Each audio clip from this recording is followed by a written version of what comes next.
আমি একজন হানাফি মৌলবী হওয়া সত্ত্বেও আমি ওই সমস্ত আমলগুলো যে নবী সাল্লাল্লাহু আলাইহি ওয়াসাল্লাম করেছেন আমি দেখি, তখন আমার কাছে ভালো লাগে। আমার মূল ইমাম তো মুহাম্মদ রাসূলুল্লাহ সাল্লাল্লাহু আলাইহি ওয়াসাল্লাম, আবু হানিফা তো না। আল্লাহ কিয়ামতের দিনে আমরা জিজ্ঞেস করবো না যে তুই আবু হানিফার মানো নাই কেন? আবু হানিফাই তো কয়ে দিয়ে গেছেন। তিনি বলছেন যে ইদা সাহাল হাদিস ফাহুয়া মাযহাবি, হাদিস যখন সহি পাওয়া যাবে আমার কথার মোকাবিলা, ওইটা আমার মাযহাব। তাহলে নিজে জান বাঁচায় গেছেন উনি, কথা বলতে পারেন, কারণ উনি তো শরীয়ত নিয়ে আসেন নাই। শরীয়ত হলো মুহাম্মদ রাসূলুল্লাহ সাল্লাল্লাহু আলাইহি ওয়াসাল্লাম।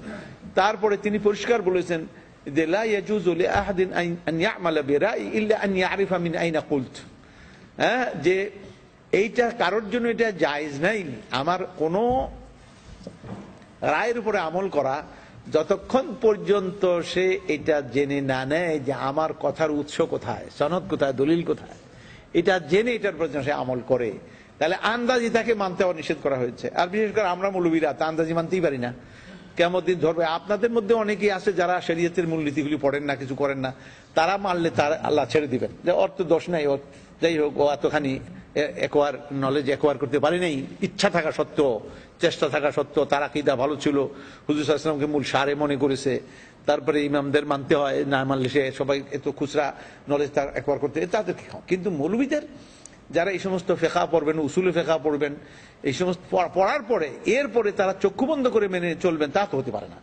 অতএব আপনারা এটা এই ধরনের বিতর নবী করিম সাল্লাল্লাহু আলাইহি ওয়াসাল্লাম পড়েছেন, সেই জন্য আমরা পড়েছি। এখন আপনি 1 রাকাত পড়েন, আবার একসঙ্গে 3 রাকাত পড়েন, অথবা 2 রাকাত আর 1 রাকাত আলাদা পড়েন।